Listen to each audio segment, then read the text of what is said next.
ওকে। এর আগে আমার সাথে এখানে কেউ ক্লাস করেছেন কিনা যদি জানাতেন কাইন্ডলি।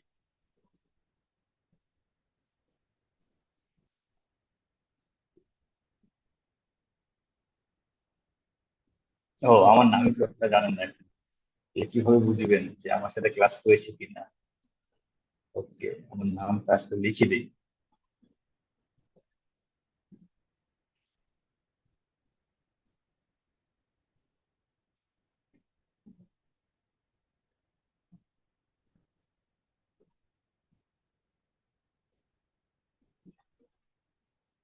করেছি ভাইয়া। একজন বলেছে করেছি ভাইয়া। আর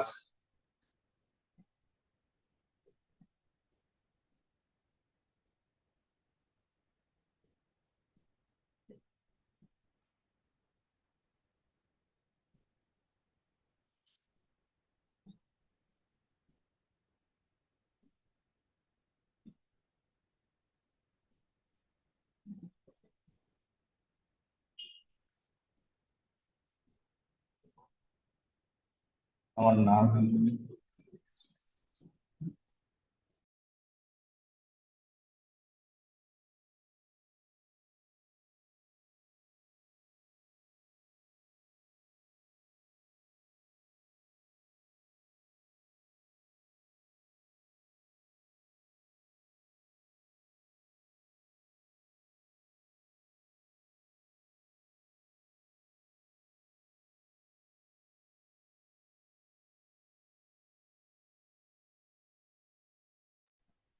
আমি আমার নাম চেঞ্জ করেছি, আপনারা নাম দেখে বলুন কেউ কি এর আগে আমার সাথে কোনো ক্লাস করেছেন কিনা।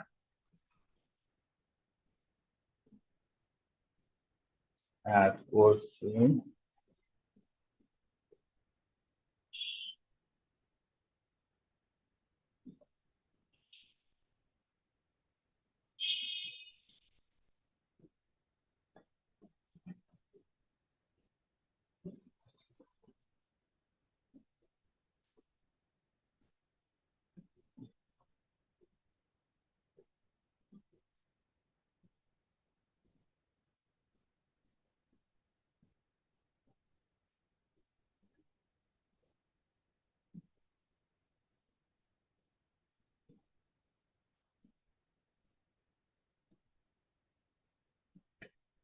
আজকে ফার্স্ট আপনার সাথে আপনার ইংলিশ ক্লাস আছে ইউটিউবে, ওকে জি ক্লাস করেছি মালিকা না ভাইয়া, আজকে ফার্স্ট ক্লাস করেছি আপনার সাথে। ওকে, নো প্রবলেম, ইনশাল্লাহ আজকে আর আজকে সহ সামনে আরো অনেক ক্লাস হবে আপনাদের সাথে।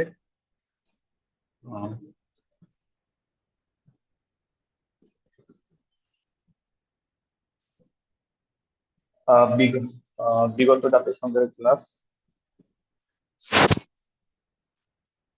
আচ্ছা, এর আগে জাতিসংঘের ক্লাস আপনারা আমার সাথে করেছেন। ওকে, আগের ক্লাসটা কি অবস্থা, ওই পড়াশোনাগুলো কি হয়েছে? আমি সে কোয়েশ্চেন করবো এখন আগের ক্লাস থেকে। জাতিসংঘের নামকরণ করেন কে বলেন তো?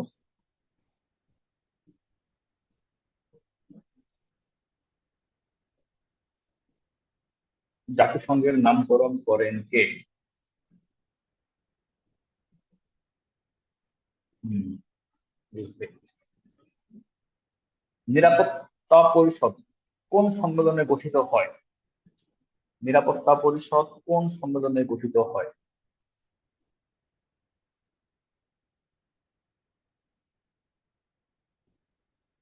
ইয়ালটা সম্মেলন কোন দেশে হয়?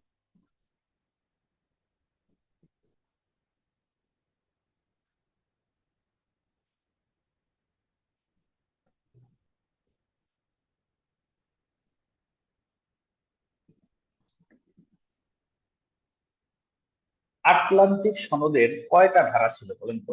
আটলান্টিক সনদের কয়টা ধারা ছিল?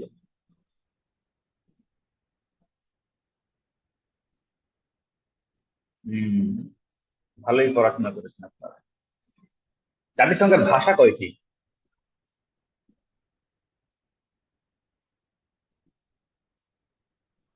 আচ্ছা, তারপরে বলেন তো, বাংলাদেশ প্রথম জাতিসংঘের কোন মিশনে যায়, মিশনটার নাম কি?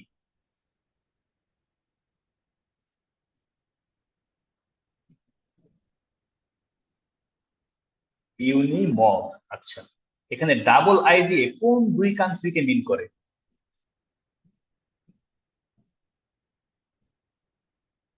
Iraq, Iran, good. আচ্ছা, জাতিসংঘ মিশন সর্বপ্রথম চালু হয় কত সালে?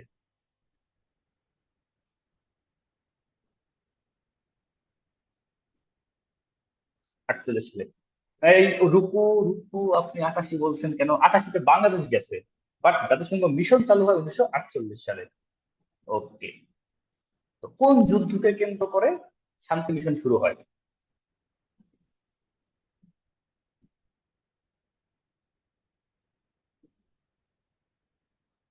Israel Palestine. ওকে, আপনারা বেশ ভালো পড়াশোনা করছেন। জাতিসংঘ থেকে দুইটা কোশ্চেন আসবে, আমি বিশ্বাস করি আপনারা দুইটা কোশ্চেন অবশ্যই পারবেন। ইনশাল্লাহ দুইটা কোশ্চেন আপনাদের কখনই ভুল হবে না। ওকে, আমরা তাহলে আজকে পড়াশোনা শুরু করি। আজকের পড়াশোনা যে টপিক গুলো আসছে আমাদের এখান থেকে, আশা করি আপনাদের বেশ ভালো কিছু মার্ক কমন পড়বে। যেমন আমি কিছু টপিক এখান থেকে আমি আগে দাগিয়ে দিচ্ছি আপনাদেরকে, যেমন এই যে 3 স্টার করে দেই, যেখান থেকে আপনার প্রশ্ন হবেই ইনশাল্লাহ। ফার্স্ট হচ্ছে ওয়ার্ল্ড ব্যাংক, আইএমএফ। এডিবির অত বেশি কিছু করার প্রয়োজন নেই, শুধু সদর দপ্তর করবেন, আর কিছু লাগবে না। আমি সামনে আরো দেখাবো কি কি করতে হবে। এটা লাগবে না, এটা লাগবে। গ্যাট অত বেশি ইম্পর্টেন্ট না, এটা অত বেশি ইম্পর্টেন্ট না, এটা লাগবে না। এর কিছুই লাগবে না, সর্বোচ্চ এটা লাগতে পারে। মুদ্রা, মুদ্রার নাম আপনার জীবনে পড়ার প্রয়োজনে, মুদ্রার রাজধানী। এই দুইটা জিনিস আপনার যত কম করবেন তত পিলি টিকার সম্ভাবনা আপনার বেড়ে যাবে। রাজধানী আর মুদ্রা পড়বেন না। অর্থনৈতিক জোটের মধ্যে আপনার ইউরোপীয় ইউনিয়ন পড়বেন, G7 পড়বেন, G20 পড়তে পারেন, এটা আসবে। এছাড়া তেমন কিছু লাগবে না। তো আজকের পড়াশোনা খুবই কম, শর্ট সিলেবাস। আমি চেষ্টা করবো আপনাদের সবকিছু লিখে দিতে। আমি যা যা লিখে দিব তার বাইরে একটা ওয়ার্ডও আপনারা পড়া লাগবে না। আমি যা লিখে দিব আপনারা শুধু তাই তাই করবেন।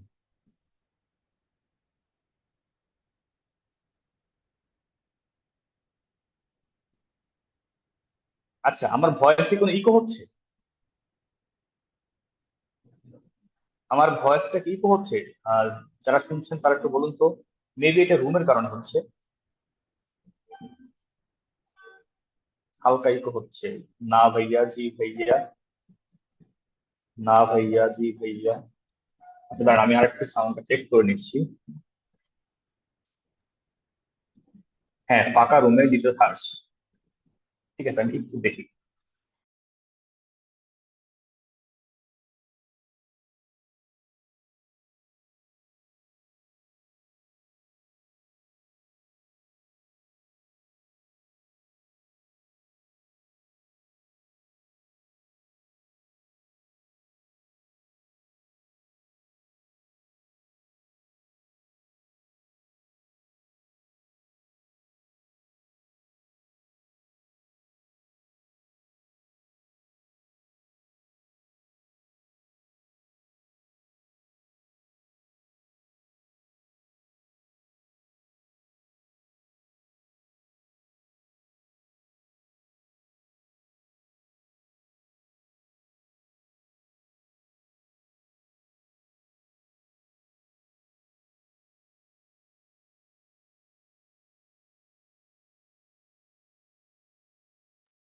আচ্ছা, এখন কি ক্লিয়ার শোনা যাচ্ছে? একটু দেখেন তো এখন কোনো আহ ইকো হচ্ছে কিনা এখন।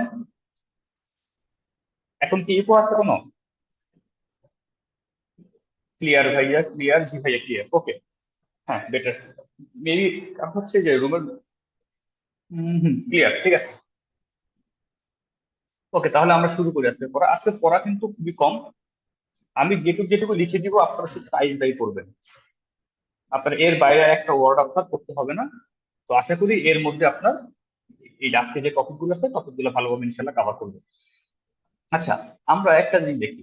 যখন জাতিসংঘ প্রতিষ্ঠা হচ্ছিল 1939 সাল থেকে, যখন দ্বিতীয় বিশ্বযুদ্ধ শুরু হয়, 1945 সালে বিশ্বযুদ্ধ শেষ হয়, এর মাঝে যখন জাতিসংঘ প্রতিষ্ঠা হয়, তখন জাতিসংঘ প্রতিষ্ঠা কেন করা হয়? শান্তি প্রতিষ্ঠার জন্য। এখন এই শান্তি প্রতিষ্ঠাকে শুধু মানে এক দেশ আরেক দেশ যুদ্ধ না হলে শান্তি, কারণ এই শান্তির সাথে কিন্তু অর্থনীতিও অনেকভাবে কানেক্টেড। অর্থনীতি, তাই এই অর্থনীতিটাকে একটু স্টেবল করার জন্য এই জাতিসংঘ যে কাজ হচ্ছিল, এই প্রক্রিয়ার মধ্যেই 1944 সালে 1944 সালে একটা সম্মেলন হয়, যে সম্মেলনের নাম হচ্ছে ব্রিটেন উডস সম্মেলন। আপনারা সবাই অলরেডি জেনে গেছেন ব্রিটেন উডস সম্মেলনটা আসলে কি, এটা কেন করা হয়, এগুলো আপনারা জানেন। এখন দেখেন এই সম্মেলনটা কবে হয়? সম্মেলনটা হয় 1944 সালে। 1944 সালে কোন মাসে হয়? জুলাই মাসে হয়। জুলাই মাসে হয়, 1 থেকে 22 জুলাই। এই তারিখটা মনে রাখবেন, এই সাল, এই মাসটা মনে রাখবেন। কোথায় হয়? ইউএসএ। কোন জায়গা হয়? ওর নাম হচ্ছে নিউ হ্যাম্পশায়ার।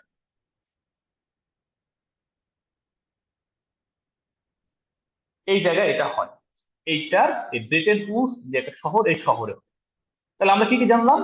জাতিসংঘ যখন প্রতিষ্ঠা হচ্ছে, এর মধ্যে অর্থনৈতিক খাতটাকেও তারা একটু রিফর্ম করার জন্য 1944 সালে জুলাই মাসের 1 থেকে 22 তারিখের মধ্যে ইউএস এর নিউ হ্যাম্পশায়ারের ব্রিটেন উডস শহরে একটা সম্মেলন অনুষ্ঠিত হয়। যেই সম্মেলনে প্রতিষ্ঠা হয় আইএনএস প্লাস আইবিআরডি, আইএমএস এবং আইবিআরডি, এটাই পরবর্তীতে নাম হয়ে যায় ওয়ার্ল্ড ব্যাংক। এখন একটা প্রশ্ন আসতে পারে, এই প্রশ্নগুলো পরীক্ষায় অনেকবার আসছে, যে কত সালে হয়, কোন মাসে হয়, কোথায় হয়, ওই এই ব্রিটেন উডস সম্মেলনে কোন কোন প্রতিষ্ঠান সৃষ্টি হয়, এগুলোর নাম অনেকবার হচ্ছে, এর মধ্যে জ্ঞাতও আছে। কিন্তু একটা কোশ্চেন এখন পর্যন্ত আসে নাই, সেটা হচ্ছে এই যে একটা সম্মেলন হলো, এই সম্মেলনের নাম কি ছিল? কেউ কি এখানে জানেন এই সম্মেলনের নাম কি ছিল? সম্মেলনের নাম, এই নামটা যেটা প্রশ্ন হতে পারে, এই সম্মেলনের নাম কি ছিল? কেউ কি বলতে পারবেন এখন?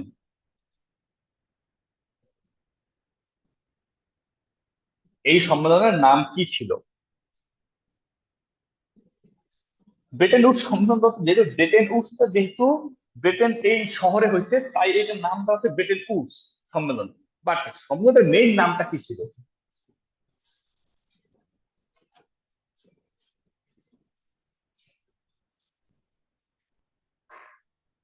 এটার মেইন নাম কি ছিল? এটা আসলে এখন অনেকে জানে না, এটা জানার কথাও না, কারণ এখান থেকে প্রশ্ন এখন পর্যন্ত হয়নি, তাই আমরা জানি না। আহ শুভ শুভ্র রয় একটা কাছাকাছি গেছেন। আমি এর লিখে দিচ্ছি, আপনার নামটা ভালো করে মনে রাখবেন, খুব ইম্পর্টেন্ট নামটা মনে রাখবেন।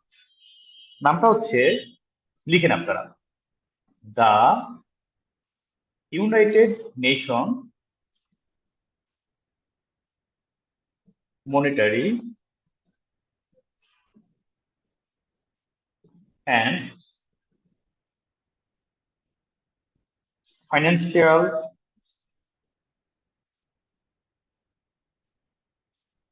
কনফারেন্স। এই হচ্ছে সম্মেলনের নাম। ঠিক আছে? তো এই সম্মেলনে কোথায় হয়? ব্রিটেন উডসে হয়। আমি তো কোশ্চেন করে আপনার উত্তর দেন, ঠিক আছে? মনে করেন আপনার লাইভ ক্লাসে আছেন, আমি কোশ্চেন করবো, আপনার উত্তর দিবেন। ওকে, এই সম্মেলন কত সালে হয়? সম্মেলন কত সালে হয়? First answer, first question, first answer 44। Good. কোন মাসে হয়? অ্যান্সার কোন মাসে? জুলাই মাসে। জুলাই মাসে আরো বিখ্যাত ঘটনা কি ঘটছে বলেন? জুলাই মাসের বিখ্যাত ঘটনা কি হতে পারে আর? জুলাই মাসে আর কি বিখ্যাত ঘটনা ঘটছে? 1944 জুলাইতে এটা ঘটছে। 2024 জুলাইতে কি ঘটছে? 2024 জুলাই বাংলাদেশ 2.0। ঠিক কয় বছর পরে? 44 থেকে 24 কয় বছর পরে? 44 থেকে 24 কত বছর? 60 বছর পরে। 100 বছর পর? বাবা, হামিম পুরো 100 বছর পর। আচ্ছা, আপনার কাউন্ট করে রাখবেন কত বছর পরে। ওকে, কোন শহরে হয়? ব্রিটেন উডস শহরে। এই সম্মেলনে কি কি প্রতিষ্ঠান হয়? সম্মেলনে কি প্রতিষ্ঠান হয়? আইএনএস, আইবিআরডি, আইএনএস এবং আইবিআরডি। এরপরে হচ্ছে আপনার এই সম্মেলনের নাম কি ছিল? The United Nation Monetary and Financial conference. ঠিক আছে? ওকে। ওকে, এটুকু হয়ে গেছে। আপনারা মোটামুটি এখান থেকে যে প্রশ্ন আসে আপনারা মোটামুটি একটা মার্ক ইনশাল্লাহ পাবেন। পরবর্তীতে আমরা দেখি কি আছে।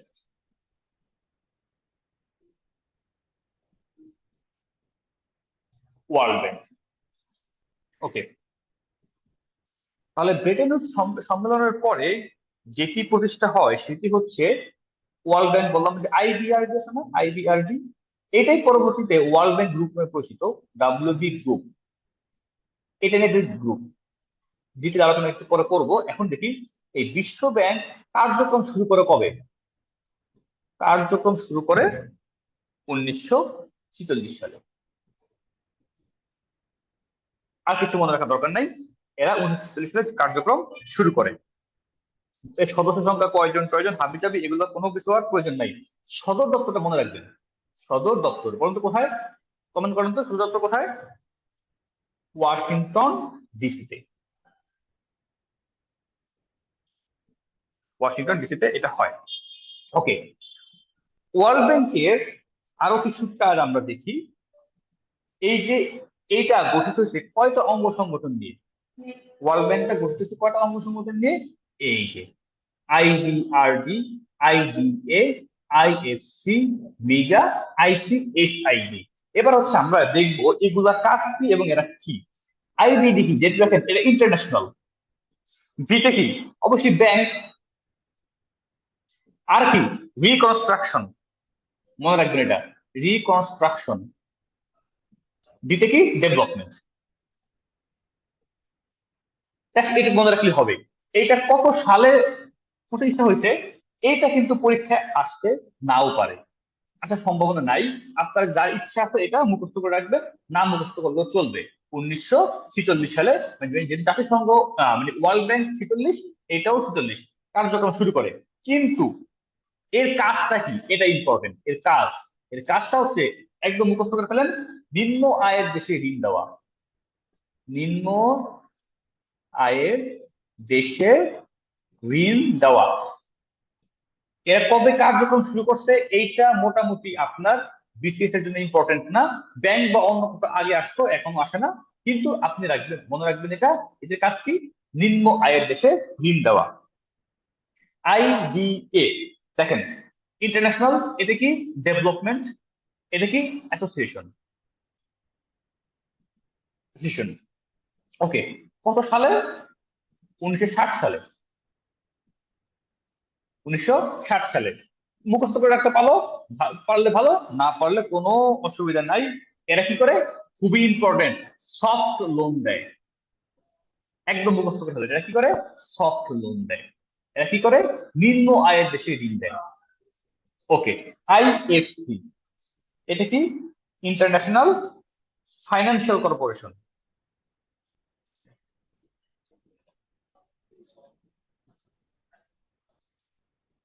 ইন্টারন্যাশনাল ফাইন্যান্স কর্পোরেশন, ফাইন্যান্স, এগুলো হচ্ছে ফাইন্যান্স। কত সাল, সালটা আপনার মুখস্থ না রাখলেও চলবে, কোনো সমস্যা নাই। 1956 লিখিতেই, যার ইচ্ছা সে মুখস্থ করবে, নাম মুখস্থ করলে কোনো অসুবিধা নেই। কিন্তু এর কাজটা খুবই গুরুত্বপূর্ণ, সেটি করে বেসরকারি খাতে ঋণ দেয়। ওকে, এটা মুখস্থ করে রাখবেন। এরপরে হচ্ছে কি, মিগা। এর কি বোঝাচ্ছে, মাল্টিল্যাটেরাল। MULT, মাল্টিল্যাটেরাল, মাল্টিল্যাটেরাল। আইটি কি, আই কি বোঝাচ্ছে, এটা কি করে, এটা ইনভেস্টমেন্ট করে, ইনভেস্টমেন্ট, ইনভেস্টমেন্ট। তারপরে কি, জিতে কি, গ্যারান্টি। তারপরে এজেন্সি। এদের কাজ কি, এরা হচ্ছে আপনার বিনিয়োগ, যেটা ইনভেস্টমেন্ট আছে না, কাদের ইনভেস্টমেন্ট হবে, অবশ্যই বৈদেশিক ইনভেস্টমেন্ট, বৈদেশিক বিনিয়োগ। সর্বশেষ হচ্ছে আইসিএসআইডি। দেখেন নিম্ন আয়ের দেশে লোন নিল, সব সব লোন নিল, সফট লোন, বেসরকারি খাতে লোন দিল, বিনিয়োগ বাড়ালো। এবার এইসব কাজ করতে গিয়ে যদি কোনো প্রকার ঝামেলা হয়, কোনো প্রকার দ্বন্দ্ব ক্রিয়েট হয়, এই দ্বন্দ্বগুলোকে সেটেলমেন্ট করবে হচ্ছে আইসিএসআইডি। সিতে কি, সেন্টার, এসে কি, সেটেলমেন্ট, আইতে কি, ইনভেস্টমেন্ট, ডিতে কি, ডিসপিউট। এই যে যত দ্বন্দ্বগুলো হবে, অর্থনৈতিক খাতে যে দ্বন্দ্বগুলো হবে, দ্বন্দ্বগুলো তারা নিরসন করবে। তার মানে আমরা কি বলবো? বাণিজ্য বিরোধ নিরসন। বাণিজ্য বিরোধ নিরসন। এই কয়টা কাজ হচ্ছে ওয়ার্ল্ড ব্যাংক করে। এই ওয়ার্ল্ড ব্যাংকের কাজ যেগুলো করে, এরকম এই 5টা ভাগে এই ওয়ার্ল্ড ব্যাংক এই কাজগুলো করে থাকে। বুঝতে পারছেন? আশা করি আপনারা মোটামুটি বুঝে গেছেন এখান থেকে কি কি পড়তে হবে আমাদের। কি কি পড়তে হবে? ওয়ার্ল্ড ব্যাংক কবে প্রতিষ্ঠা হয়, ওয়ার্ল্ড ব্যাংকের কার্যক্রম কবে শুরু হয়, একটা পয়েন্ট করে ফেলুন। এবার ওয়ার্ল্ড ব্যাংক কয়টা বিষয় নিয়ে গঠিত? বলেন তো অ্যান্সারে। 5টা বিষয় নিয়ে গঠিত। 5টা বিষয় নিয়ে কি কি? IBRD, IDA, IFC, MIGA, ICSID. Okay, প্রত্যেকটার কাজ কি কি? আইবিআরডি কি করে? অ্যান্সার দেন। আপনার ছোট্ট করে লিখেছিলেন আইবিআরডি কি করে। আইবিআরডি কাজটা কি?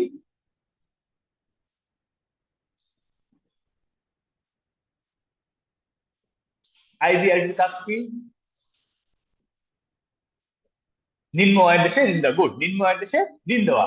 আইডি এর কাজ কি? IDA, IDA, IDA soft loan. Good. তারপর হচ্ছে আইএফসি, আইএফসি কি করবে তারা? Private sector. গুড, হ্যাঁ, বেসরকারি খাতে। নিগা কি করবে? নিগা, এমআইজিএ, নিগা বৈদেশিক বিনিয়োগ। ওকে, বৈদেশিক বিনিয়োগ। আইসিএসআইডি তারা কি করবে? হ্যাঁ, এমজিআই। গুড। আর আইসিএসআইডি কি করবে? বিরোধ মীমাংসা করবে, বাণিজ্য বিরোধ। ওকে, আমরা মোটামুটি ওয়ার্ল্ড ব্যাংক যে যে কাজগুলো করে এই কাজগুলো। এখন আপনার যদি রিটেনও পরীক্ষা আসে ওয়ার্ল্ড ব্যাংকের কাজ কি, আপনারা পারবেন না এই 5টা কাজ বলে দিতে? অথবা আপনার যদি প্রিলিমিনারি কোশ্চেন আসে তাহলে আপনারা এখান থেকে 5টা দিতে পারবেন। যদি কেউ ইচ্ছা করেন যে সালগুলো মুখস্থ করবেন, আপনারা করতে পারেন, কিন্তু আমি সাল মুখস্থ করার পক্ষে না। আপনারা চাইলে মুখস্থ করে ফেলতে পারেন, কোনো অসুবিধা নাই। ওকে, এবার দেখেন ওয়ার্ল্ড ব্যাংক কিছু রিপোর্ট প্রকাশ করে। এখান থেকে আমরা কিছু জিনিস দেখবো ওয়ার্ল্ড ব্যাংক কি কি রিপোর্ট প্রকাশ করে।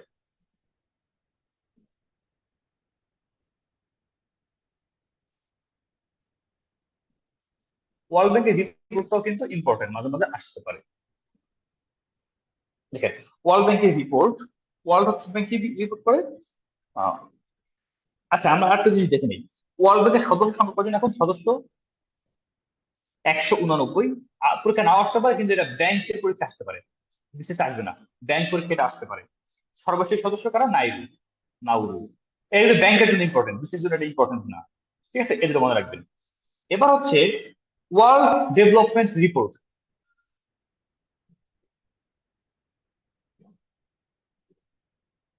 কে প্রকাশ করে? ওয়ার্ল্ড ব্যাংক প্রকাশ করে, ওয়ার্ল্ড ডেভেলপমেন্ট রিপোর্ট। ওকে, আর একটা জিনিস করবেন, সেটা হচ্ছে যেহেতু ভারতের একজন লোক ওয়ার্ল্ড ব্যাংকের ইয়া হয়েছে, প্রেসিডেন্ট হয়েছে, অজয় বাঙ্গা। অজয় বাঙ্গা, এটা বিশেষের জীবনও আসবে না। আসবে কোথায়? ব্যাংকে। বিশেষ এটা কোনোদিন আসবে না। আর একটা জিনিস করবেন, সেটা হচ্ছে, সেটাও ওই বিশেষ ব্যাংকের জন্য করবেন। ওয়ার্ল্ড ব্যাংক প্রথম ঋণ কাকে দেয় বলেন তো? প্রথম ঋণ কোন দেশকে দেয়? এটাও ব্যাংকে আসবে, বিশেষ আসবে না। বলেন, ওয়ার্ল্ড ব্যাংক প্রথম ঋণ কোন দেশকে দেয়? ফ্রান্সকে। গুড। ওয়ার্ল্ড ব্যাংক প্রথম ঋণ দেয় ফ্রান্সকে। এগুলো ব্যাংকের জন্য আসবে, বিআইবি যখন ব্যাংকের প্রশ্ন করবে না, তখন এগুলো আসবে। ফ্রান্স, বিশেষ এগুলো আসবে না। ওকে, এই হচ্ছে আমার ওয়ার্ল্ড ব্যাংক নিয়ে পড়া। ওয়ার্ল্ড ব্যাংকে আপনি এর বাইরে আর একটা ওয়ার্ড না পড়লেও চলবে।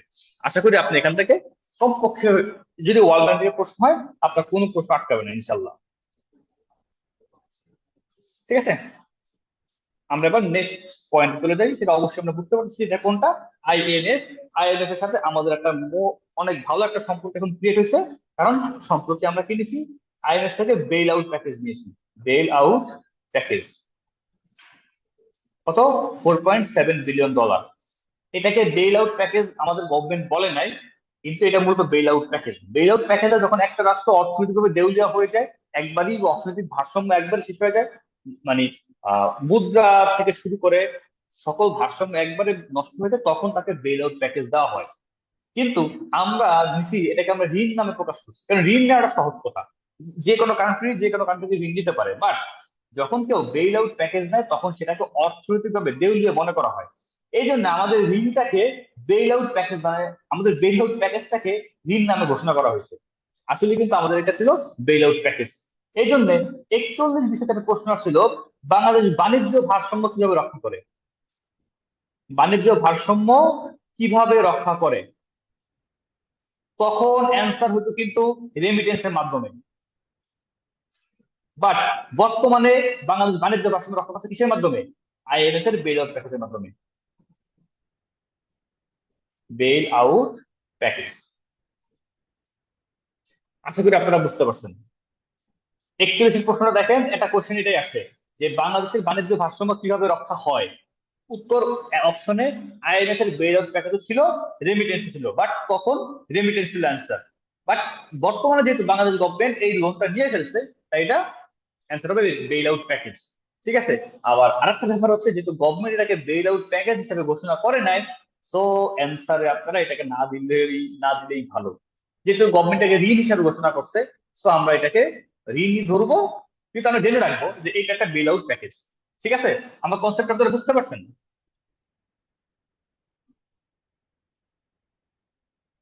ওকে,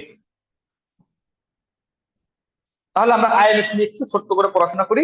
আইএমএফ দেখেন, আইএমএফ আইএমএফ যখন শুরু হয় কত, ব্রেটন উডস 1944 সালে। বাট কার্যক্রম শুরু হয় কবে? কার্যক্রম শুরু হয় ঠিক বিশ্ব ব্যাংকের 1 বছর পরে। বিশ্ব ব্যাংক কবে? 46, আইএমএফ 1947। সদর দপ্তর কোথায়? একই, ওয়াশিংটন ডিসি।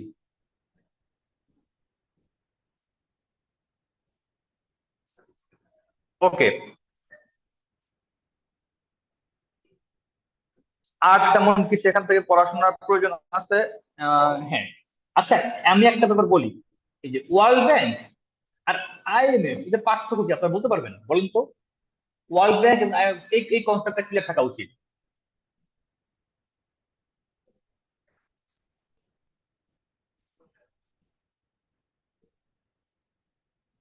দেখি আপনারা অ্যান্সার করেন সবাই, যে ওয়ার্ল্ড ব্যাংক আর আইএমএফ পার্থক্যটা কোথায়।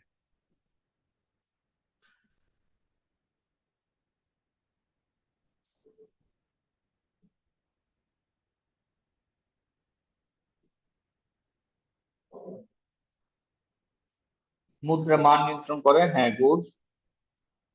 আর বিশ্ব ব্যাংক কি করে? Good. IMF world bank development করে, মুদ্রা বিনিময়, আইএমএফ ব্যালেন্স। হ্যাঁ,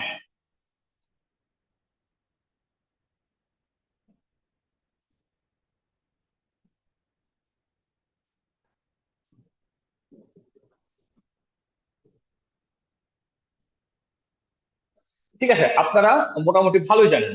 যে তাহলে আমি একটু বলে দেই, আইএমএফ কি করে। আইএমএফ হচ্ছে দেশের বাণিজ্য ভারসাম্য রক্ষা করে। আইএমএফ কিন্তু একটা কান্ট্রির কোন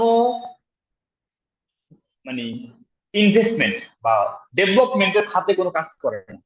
আইএমএফ এর মূল কাজটাই হচ্ছে আপনার বাণিজ্য ভারসাম্য রক্ষা করা, মুদ্রা নীতি নিয়ন্ত্রণ করা, তারপর হচ্ছে প্রাইভেটাইজেশন, মানে এটা কি বলে, সরকারি সম্পত্তির হাত থেকে এটাকে মানে পুঁজিবাদী কান্ট্রিতে পরিণত করতে যা যা প্রয়োজন হয়, এগুলো হচ্ছে আপনার আইএমএফ করে থাকে। বুঝছেন? একটা বেসরকারিকরণ, গুড মাশরাফি, ভালো কথা বলছেন, আমি মাথা আসতেছিল না এই পয়েন্টটা। তো এই সব কাজে হচ্ছে আইএমএফ মোটামুটি কাজ করে থাকে। ওয়ার্ল্ড ব্যাংকের কাজ হচ্ছে আপনাকে ঋণ দেওয়া, অর্থনৈতিকভাবে ডেভেলপ করা। ওকে,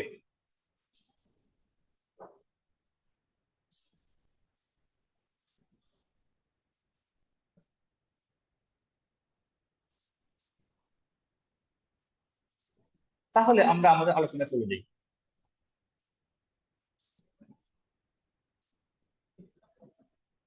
আইএমএফ ঠিক 1969 সালে এসডিআর প্রণয়ন করে, যেটা কি বলা হয়, স্পেশাল ড্রয়িং রাইটস। মনে রাখবেন এটা, স্পেশাল ড্রয়িং রাইটস। এটা একটা একক, এটা হচ্ছে একটা কান্ট্রির রিজার্ভের অবস্থা কি, ওইটার একক। এটা আইএমএফ একটা কনসেপ্ট, একটা ধারণা। এটা 1969 সালে।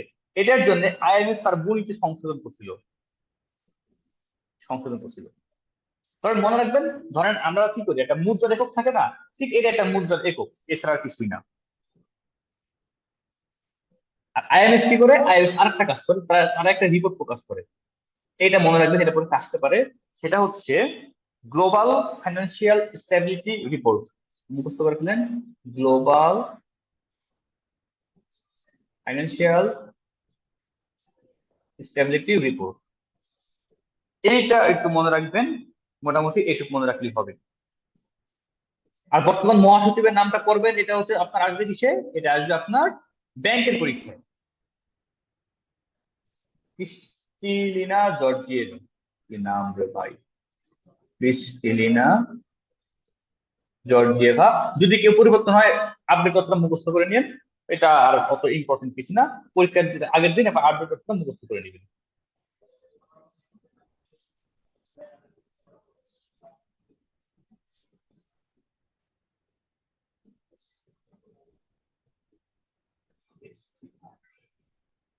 এসডিআর, ওকে। এই হচ্ছে আপনার আইএলএস। আইএলএস থেকে এর বাইরে আর কোনো প্রশ্ন হবে না। বিশেষ আইএলএস থেকে প্রশ্ন খুব একটা হয় না, খুবই কম হয়। শুধু আইএলএস রিপোর্টটা কি প্রকাশ করে এইটা আসতে পারে। বাট আপনার ব্যাংকের জন্য আইএলএসটা খুব গুরুত্বপূর্ণ। ব্যাংকে এই ব্যাংকের পরীক্ষা এটা এখান থেকে প্রশ্ন হবে। Okay, ADB, Asian Development Bank. Asian Development ব্যাংকটা আপনার মনে রাখেন, এটা 1966 সালে প্রতিষ্ঠা হয়। এটা পরীক্ষা নাও আসতে পারে, আসবেও না, আমি জানি কখনই আসবে না। জাস্ট একটা জিনিস মনে রাখবেন, সদর দপ্তরটা কোথায় বলেন তো, কোথায় সদর দপ্তর? ফিলিপাইনের রাজধানী কোথায়? ম্যানিলাতে, ফিলিপাইন। এটার বাইরে আর এখান থেকে কোনো কিছু আসবে না। আর একটা জানার জন্য মনে রাখবেন, সাধারণত জাপান থেকে এটার প্রেসিডেন্ট হয়, জাপান থেকে প্রেসিডেন্ট হয়। এর বাইরে আপনার কিছু এখান থেকে জানার প্রয়োজন নাই। এরপরে ইসলামিক ডেভেলপমেন্ট, এখান থেকে কোনো কোশ্চেন হবে না, কোয়েশ্চেন নট। এখান থেকে কোনোদিন কোনো প্রশ্ন হবে না। শুধু এটা মনে রাখবেন যে মোটামুটি ওই যে ওআইসি যারা আছে না, ওআইসি, ওদের থেকে এটা নিয়ন্ত্রণ করা হয়। ওআইসি একটা ব্যাংক, এটা থেকে এটার কোনো কাজ নাই, অত ভালো কাজ নাই, তারপরে তো হবে না এখানে প্রশ্ন আপনার জন্য। এই যে এটা বলেন তো অ্যান্সার কি হবে, এই পোলের অ্যান্সারটা দেন আপনারা। পোলের অ্যান্সারটা কি হবে? গ্লোবাল ফাইন্যান্সিয়াল স্ট্যান্ডার্ড রিপোর্ট প্রকাশ করেন কে? আইএমএফ। হ্যাঁ, সবাই জানেন। আজকে পড়া কিন্তু অনেক সহজ, অনেক কম পড়া। আমি লিখে দিব, আপনারা মুখস্থ করবেন, শেষ। আর কোনো প্যারা নাই, অত কিছু বুঝতে হবে না, জানতে হবে না। আমি লিখবো, আপনারা পড়বেন। আজকে পড়া এখানেই শেষ। আমার ক্লাসে আজকে আমাদের প্রফিট হয়ে যাবে, ঠিক আছে? তো আমি যদি কোয়েশ্চেন করে আপনারা ঝটপট অ্যান্সার দিয়ে ফেলেন, ঠিক আছে? কোয়েশ্চেন শুরু, দেখি কে আগে অ্যান্সার করতে পারে। আইএমএফ কার্যক্রম শুরু করে কত সালে? ফার্স্ট অ্যান্সার, দেখি কে ফার্স্ট অ্যান্সার করতে পারে। ওয়াও, ওকে। সেকেন্ড কোয়েশ্চেন, এসডিআর কত সাল থেকে শুরু হয়? এসডিআর কত সাল থেকে শুরু হয়? এসডিআর কত সাল থেকে? 69, 69, 69, 69, হ্যাঁ, ফার্স্ট। এবার এবার আমি নাম বলবো, যে আগে ফার্স্ট দিবে তার নামটা আমি আগে বলবো, ঠিক আছে? কোয়েশ্চেন,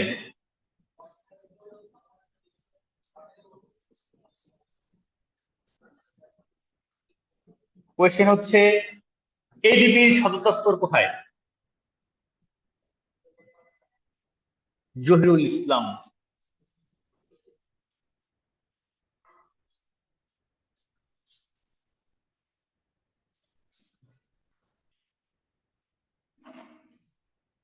এ- এই ওয়াশিংটন ডিসি নাম, আচ্ছা আচ্ছা, শুধু ম্যানিলা। এবার বলেন, আইএমএফ এর সদর দপ্তর কোথায়? আইএমএফ এর সদর দপ্তর কোথায়? Washington DC. ওকে, আজকের পড়া কিন্তু এখানে শেষ। আমাদের মোটামুটি এই টপিক গুলো এখানে শেষ। এবার চলে যাবো আমরা পরের টপিক, এনডিবি তে। এইটা খুব গুরুত্বপূর্ণ। আচ্ছা, আপনারা কি জানেন এনডিবি কাদের ব্যাংক? কোন প্রতিষ্ঠানের ব্যাংক হচ্ছে এনডিবি, বলেন তো? এনডিবি কাদের ব্যাংক? এনডিবির মালিক কারা? Bricks, good. এনডিবির মালিক হচ্ছে ব্রিক্স। এনডিবি চালু হয় 2014 সালে, মনে রাখবেন, 2014 সালে। 2014 সাল থেকে এমডিবি এনডিবি শুরু হয়। এটা ফুল মিনিং কি? New Development Bank. ওকে, ব্যাংকটা চতুর্থ একটা চুক্তি হয় এই ব্যাংক করার জন্য। ফাইনালি কার্যক্রম শুরু করে 2015 সালে। এটা হচ্ছে, মনে রাখবেন, ব্রিক্স এর সপ্তম সম্মেলনে। ব্রিক্স এর সপ্তম সম্মেলন, আমি কিছু পয়েন্ট লিখে আপনারা এগুলো পড়েন, মুখস্থ করেন। ব্রিক্স এর সপ্তম সম্মেলনে আইএমএফটা প্রতিষ্ঠিত হয়। এই সম্মেলনটা কোথায় হয়? চীনে, চীনের সাংহাই। তাহলে আমরা কয়েকটা জিনিস পড়ে ফেললাম কি, 2014 সালে একটা চুক্তি হয়, ওই চুক্তিতে এনডিবি গঠনের কথা হয়, বাট ফাইনালি 2015 সালে ব্রিক্স এর সপ্তম সম্মেলনে চীনের সাংহাই শহরে এনডিবিটা প্রতিষ্ঠিত হয়। ঠিক আছে, এই জন্য আমরা বলতে পারি এই সদর দপ্তর কোথায়? অবশ্যই সাংহাইতেই হবে। ওকে, একটু বললাম। আচ্ছা, এনডিবির কাজ কি?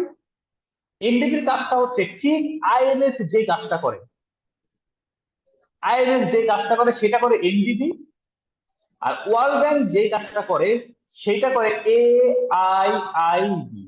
এটা মনে রাখবেন। তাহলে আইএমএফ কি কাজ করে? বাণিজ্য ভারসাম্য নিয়ন্ত্রণ করে। এনডিবি কি করবে? বাণিজ্য ভারসাম্য নিয়ন্ত্রণ করবে। ওয়ার্ল্ড ব্যাংক কি করে? বিনিয়োগ করে, লোন দেয়। AIIB কি করে? এরকম ইনফ্রাস্ট্রাকচার খাতে বিনিয়োগ করবে, লোন দিবে। ঠিক আছে, ওকে, এটা তোমার আপনার রিটেনে পরীক্ষা আসবে যে আইএমএফ এবং এনডিবি পার্থক্য কি, ওয়ার্ল্ড ব্যাংক এবং AIIB পার্থক্য কি, বা রিটেনের বড় কোশ্চেন আসবে যে আইএমএফ এর বিকল্প হিসাবে এনডিবির কার্যকারিতা মূল্যায়ন করো। তো এই ধরনের প্রশ্ন হবে, তো এগুলো তখন জানা যাবে। ওকে, আমরা এনডিবি নিয়ে আরেকটু পড়াশোনা করি। সেটা হচ্ছে এনডিবি সদস্য বর্তমানে খুবই গুরুত্বপূর্ণ, পরীক্ষা এখান থেকে আসতে পারে। সদস্যগুলোর নাম বলেন তো, সদস্য কয়টা? 9টা। দেখি আমরা বলতে পারি কিনা।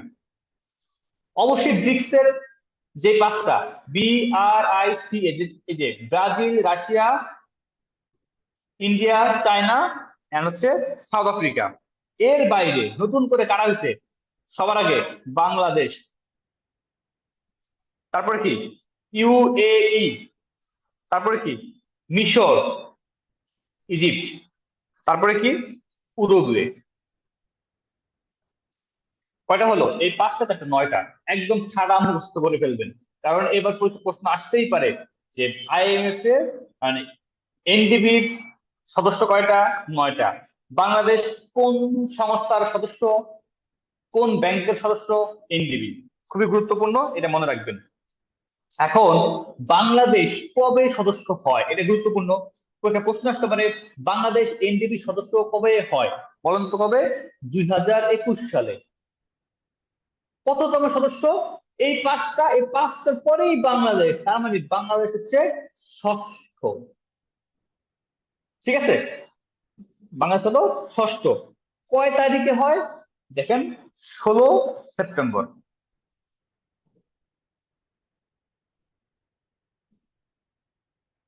ওকে, এনডিপি থেকে আমরা এর বাইরে আর একটা ওয়ার্ডও করবো না। ঠিক আছে, কি কি বললাম? এনডিপি থেকে 2014 সালে প্রথম চুক্তি হয়, এর ফলে 2015 সালে ব্রিক্স এর সপ্তম সম্মেলনে চীনের সাংহাই শহরে এনডিপি প্রতিষ্ঠা হয়।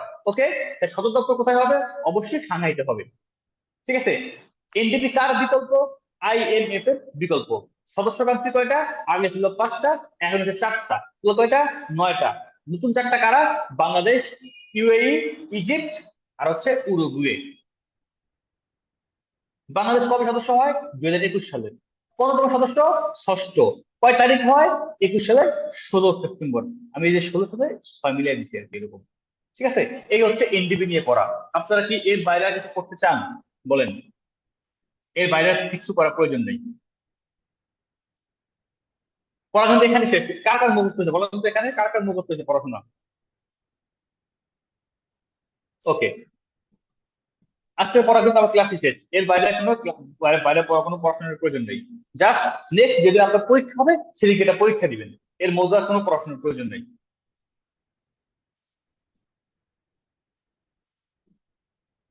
আচ্ছা, আমি আরেকটা ব্যাপার আপনাকে বলে রাখি, এই যে সদস্য সংখ্যা কয়টি বা কি কি, এগুলা কিন্তু পরীক্ষার 2 মাস আগেও চেঞ্জ হতে পারে।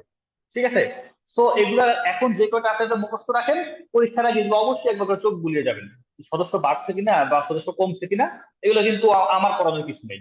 এগুলো আপনারা পরীক্ষার আগে একবার করে চেক করে নিবেন। ঠিক আছে? আর সবার হাতে ইন্টারনেট আছে, সবাই সবসময় ইন্টারনেটে চেক করে রাখবেন। ঠিক আছে? আমি আর নতুন করে এগুলো পড়ালাম না। ওকে, এবার যাই। AIIB, Asian infrastructure investment bank. আমরা বুঝতে পারতেছি ইনফ্রাস্ট্রাকচার মানে কি, অবকাঠামো খাতে ইনভেস্টমেন্ট বিনিয়োগ, বুঝে যাচ্ছে এটা কাজ হচ্ছে অবকাঠামো খাতে বিনিয়োগ করবে। কত সালে? 2014 সালে প্রথম চুক্তি, ওই একই রকম এনডিবিগত বা কার্যক্রম শুরু 2016 সালে। তাহলে আমরা বলতে পারি এনডিবি কার্যক্রম শুরু 2015 সাল, AIIB কবে? 2016 সাল। 1 বছর পরে, এটা মনে রাখবো আমরা। ঠিক আছে?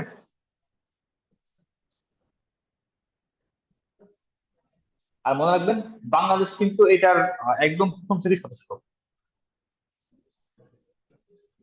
বাংলাদেশ যখন চুক্তিটা হয় তখনই বাংলাদেশ সদস্য ছিল, 2014 সালে। একদম প্রতিষ্ঠাকালীন সদস্য বাংলাদেশ। পরীক্ষা প্রশ্ন আসতে পারে, নিচের কোন সংস্থার প্রতিষ্ঠাকালীন সদস্য বাংলাদেশ? কি হবে? AIIB। AIIB। ঠিক আছে? কার্যক্রম শুরু 2015 সাল, 2015 সালে ফাইনাল চুক্তি হয়, কার্যক্রম শুরু 2016 সালে। ঠিক আছে? সরি সরি, 2014 সালে হচ্ছে এটা চুক্তি হয়, 2016 সালে কার্যক্রম শুরু হয়। এই চুক্তির সময় বাংলাদেশ এটা সদস্য হয়ে যায়। ঠিক আছে?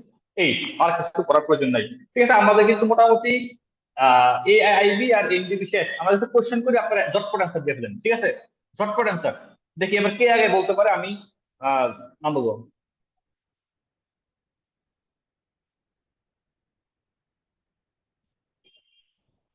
বাংলাদেশ ব্রিক্স এর কততম সদস্য বলেন তো? বাংলাদেশ ব্রিক্স এর কততম সদস্য?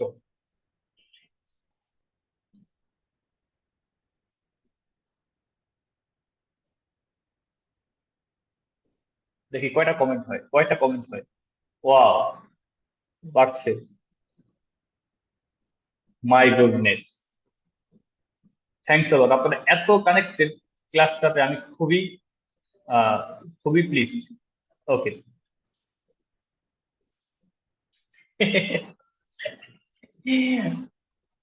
খুব কম জনই হচ্ছে আমার কোশ্চেন ধরতে পারছে। আমি কোশ্চেন করছি কি, বাংলাদেশ ব্রিক্স এর কত সদস্য? বাংলাদেশ ব্রিক্স এর সদস্যই না।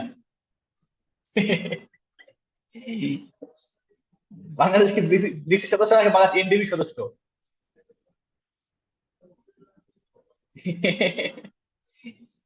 আরে, সবাই ধরা খেয়ে গেছে। এখন শিওর সবাই এখানে বলতেছে নাটক কম করো প্রিয়, এরকম নাটক করার কি দরকার?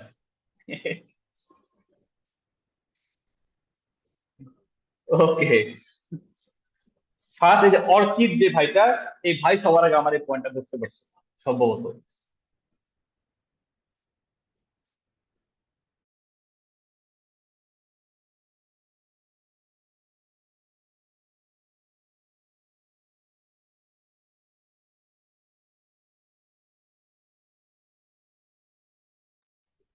ঠিক আছে, এরকম ভুল করা যাবে?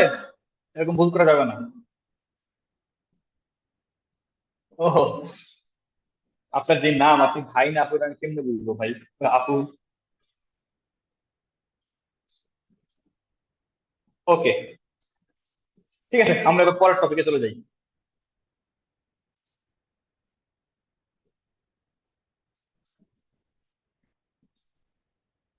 গ্যাট, General Agreement on Tariff and Trade. GATT নিয়ে অনেকদিন ধরে কোশ্চেন হচ্ছে না। আমরা জানি ব্রেটেন উডস সম্মেলনের কারণে 1944 সম্মেলন হয়, 46 ওয়ার্ল্ড ব্যাংক, 47 IMF প্লাস গ্যাট, এই দুইটা তখনই হয়।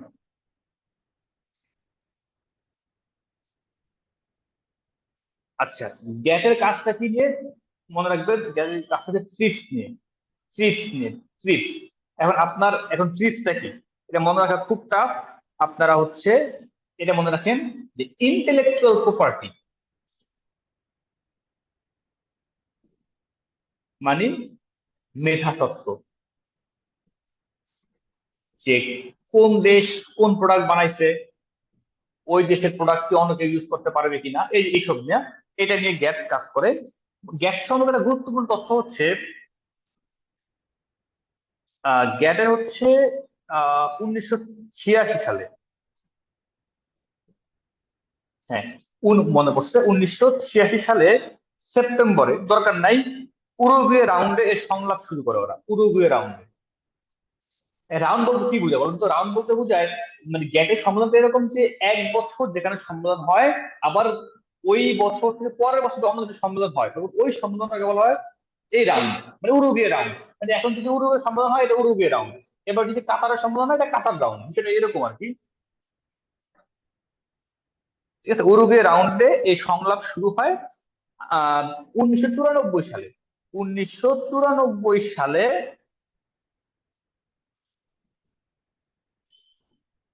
এই সংলাপ শেষ হয়।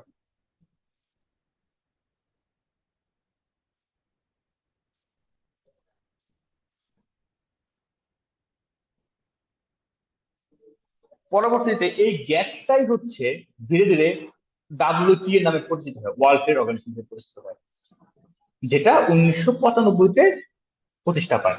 দেখেন আপনারা সাইকেল দেখেন, 47 প্রতিষ্ঠা হইলো, 86 থেকে 84 থেকে 94, এই পুরো 8 বছর তারা একটা উরুগুয়ে সংলাপে, উরুগুয়ে রাউন্ডে আলোচনা হয়, আলোচনার পরে 95 সালে গিয়ে এটা ওয়ার্ল্ড ট্রেড অর্গানাইজেশন নামে এটা চালু হয়। এটা আর কিছু বোঝার দরকার নাই, ওয়ার্ল্ড বাণিজ্যের 90% সমন্বয় করে এরা এখন, এটা মনে রাখবেন। ওয়ার্ল্ড ট্রেড অর্গানাইজেশন ওয়ার্ল্ড বাণিজ্যের 90%কে সমন্বয় করে। আচ্ছা, তাহলে ওয়ার্ল্ড ট্রেড অর্গানাইজেশনের সদর দপ্তর কোথায়? মনে রাখেন এটা সুইজারল্যান্ডে, সুইজারল্যান্ডে, জেনেভাতে। শেষ, আর কিছু করা লাগবে না। তাহলে আমরা কি শিখলাম এখান থেকে? গ্যাট কত সালে প্রতিষ্ঠা হয়? 47-এ। 86 থেকে 94 এই যে উরুগুয়ে রাউন্ড, এখানে 8 বছর তারা সংলাপ করে, সংলাপের মাধ্যমে 95 সালে গিয়ে এই গ্যাপটা রূপান্তরিত হয় কিসে? ওয়ার্ল্ড ট্রেড অর্গানাইজেশনে। এই ওয়ার্ল্ড ট্রেড অর্গানাইজেশন পৃথিবীর টোটাল বাণিজ্যের 90%কে সমন্বয় সাধন বা নিয়ন্ত্রণ করে থাকে। শেষ, আর কিচ্ছু করা লাগবে না এখান থেকে, এটা পড়াই দিলাম একটু আগে। ঠিক আছে, এই পড়া, আর আর কোনো প্রশ্ন নাই এখানে। ওয়ার্ল্ড ইকোনমিক ফোরাম, এটা থেকে কিচ্ছু পড়ার প্রয়োজন নাই। এদের কাজ হচ্ছে, ও এর সদর দপ্তর মনে রাখবে, সদর দপ্তর সুইজারল্যান্ডে, সদর দপ্তর। কিছুদিন আগে একটা নোবেল প্রাইজ পেয়েছিল। আর হচ্ছে এখান থেকে কি করতে পারেন আপনারা? এখান থেকে পড়ার মতো আর কি আছে? এরা বিভিন্ন সূচক প্রকাশ করে, কিছু নেই। ওয়ার্ল্ড ইকোনমিক ফোরাম থেকে কোনো প্রশ্ন হবে না, বুঝছেন? এটা নিয়ে আর তো মাথা কামায় লাভ নেই।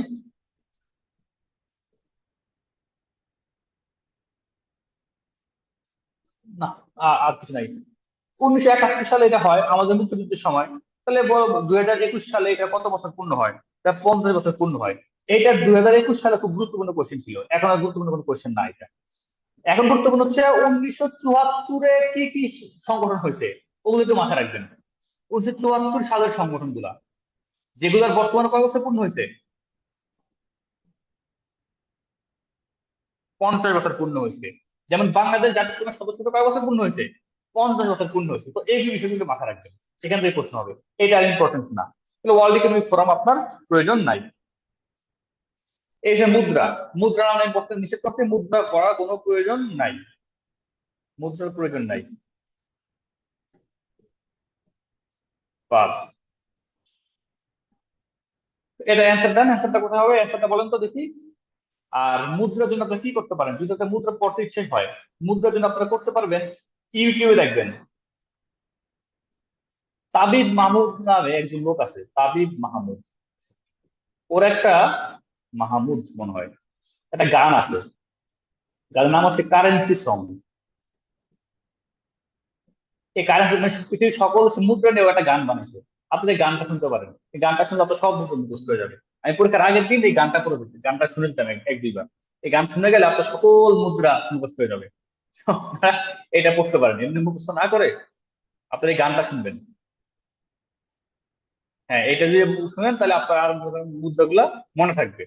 এমনি এমনি মুদ্রাগুলো মুখস্থ করার কোনো প্রয়োজন নেই।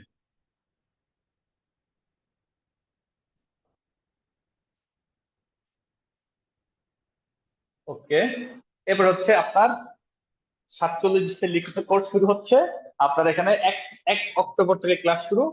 এখানে ভর্তি হতে পারেন লিখিত বেসিক কোর্স। আপনার কারো কেউ কি এখানে ভর্তি হতে চান নাকি বলেন তো, এই লিখিত কোর্সে, পিজির পাশাপাশি লিখিত কোর্সটাতে চাইলে ভর্তি হতে পারেন। একদম বেসিক ক্লাসগুলো হবে এখানে, মানে যেই পড়াগুলো আপনার পিজির পাশাপাশি আপনাকে কিভাবে লিখিত আপনি এগিয়ে থাকতে পারেন। ধরেন আপনার, আমি ফর এক্সাম্পল আপনাকে বলি যে ধরেন, অনুবাদে ভালো হওয়া এটা কি 1 2 দিনের ব্যাপার বলেন তো? অনুবাদ আপনি ভালো, যদি ভালো হতে চান এটা কি 1 2 দিনে পারবেন আপনি? এটা একটা লং টার্ম প্রসেস। এটার জন্য আপনি প্রিলি প্রিপারেশন দিচ্ছেন না রিটেন প্রিপারেশন দিচ্ছেন, এটা কিন্তু ফ্যাক্ট না। ফ্যাক্ট হচ্ছে আপনার এটাতে ভালো হতে হবে।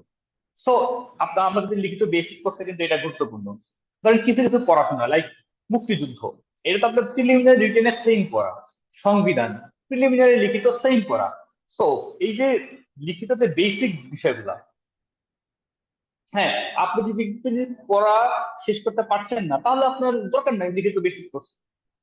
যে মনে করতেছে আপনার পিজির পড়াটা মোটামুটি কমপ্লিট, আপনি মোটামুটি এখন ফাইনালি রিভিশন দিলে পারবেন, তো আপনার এখন বেসিক কোর্সটা করে ফেলতে পারেন। একদম বেসিক, আপনাকে কোনো কোনো মানে খুব বড় কোনো টপিক পড়ানো হবে না, ছোট ছোট যে টপিক গুলো একদম বেসিক আপনাকে মানে পরীক্ষা লাগবে, ওগুলো আপনার করতে পারেন। একটু এগিয়ে থাকা আর কি, আর কিছু না, একটু এগিয়ে থাকা। আর যেহেতু 1 বছরের মধ্যে শেষ করবে বিসিএস, এরকম প্ল্যান। প্রিলিমিনারি জানুয়ারিতে হবে না, প্রিলিমিনারি হলে মার্চ বা এপ্রিলের দিকে হবে, জানুয়ারিতে প্রিলিমিনারি হবে না। এই অবস্থা সম্ভব না, টেনশন নিয়েন না। লিখিত আপনারা এগিয়ে রাখতে পারেন পুস্তক, এটা it's up to you. Basic কোর্সের কি ডেমো ক্লাস হবে? আমাদের ইউটিউব চ্যানেল গুলো দেখেন, বেসিক কোর্সের ক্লাসগুলো দেখতে পারেন। হ্যাঁ, অনেকগুলা ডেমো ক্লাস হয়েছে, আপনারা দেখেন, ইউটিউবে দেখেন। ওকে, আমরা তাহলে কিছুক্ষণ বিরতি নেই। কয়টা বাজে? 7টা 49 বাজে, আমরা ঠিক 8টায় আবার ফিরে আসবো। ওকে, ইনশাল্লাহ আমরা আবার 8টায় ফিরে আসবো। আচ্ছা, পড়াশোনা খুব কম, আমরা কিন্তু এখানে পড়বো, এখানে শেষ করে ফেলবো। আমি কিন্তু কোশ্চেন করি আপনাদের, যেহেতু আপনারা একটু সময় আছে, একটু কোশ্চেন করি। দেখি আপনারা কি করছেন। উম, বলেন, গ্যাপ ডাব্লিউ কি হয় কোন রাউন্ডে? কোন রাউন্ডে গ্যাপ ডাব্লিউ কি হয়?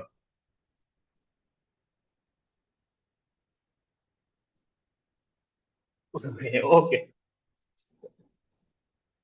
আচ্ছা, ঠিক আছে, তাহলে আমরা ঠিক 8টায় আবার ক্লাস শুরু করবো। হ্যাঁ, তারপর বাকি অল্প একটু পড়া আছে, ওগুলো আমি লিখে দিব, ওগুলো আপনি করে নেবেন ইনশাল্লাহ।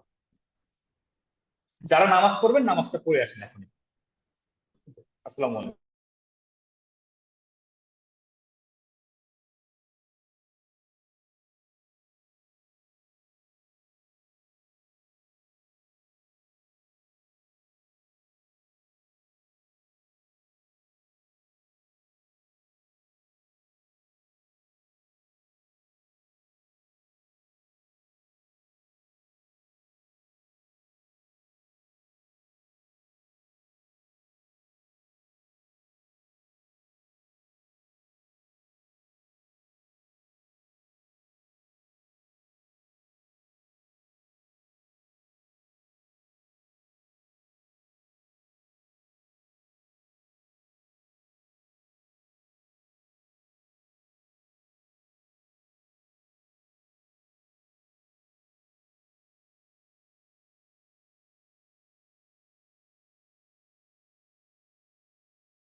তো কি অবস্থা সবার? You are back again.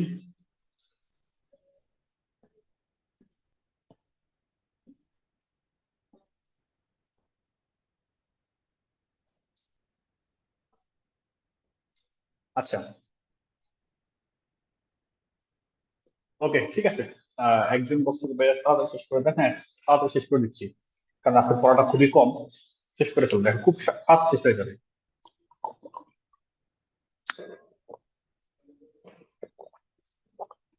BCS কি রেগুলারলি হচ্ছে? হ্যাঁ, বিসিএস রেগুলারলি হবে।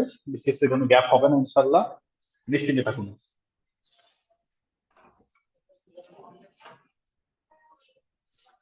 একটা বাজে সময় যাচ্ছে, শুধু বিসিএস না, বাংলাদেশের সকল পরীক্ষা নিয়ে একটা বাজে একটা সময় যাচ্ছে। তো এই সময় ইনশাল্লাহ ঠিক হয়ে যাবে খুব শীঘ্রই।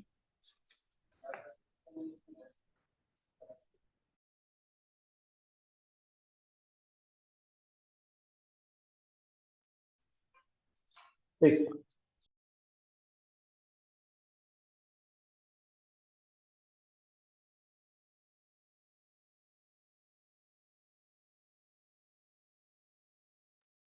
ওকে, তাহলে 46 বাতিল হবে ভাই। 46 বাতিল হবে কিনা এটা এখনো বলা যাচ্ছে না, আমরা অপেক্ষা করি নির্দেশনার জন্য। এখন কার থেকে কি হচ্ছে না হচ্ছে কিছুই বলা যাচ্ছে না। তো যতদিন না পর্যন্ত সব ঠিক হয় বা কোনো নির্দেশনা না আসে, আমরা অপেক্ষা করি, হ্যাঁ।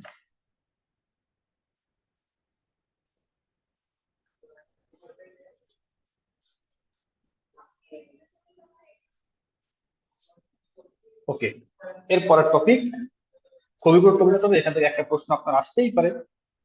ইউরোপিয়ান ইউনিয়ন, এই ব্যাপারে সবার আগে আমরা যে ব্যাপারটা পড়বো সেটা হচ্ছে, এটা পৃথিবীর সবচেয়ে বড় বাণিজ্যিক সংস্থা।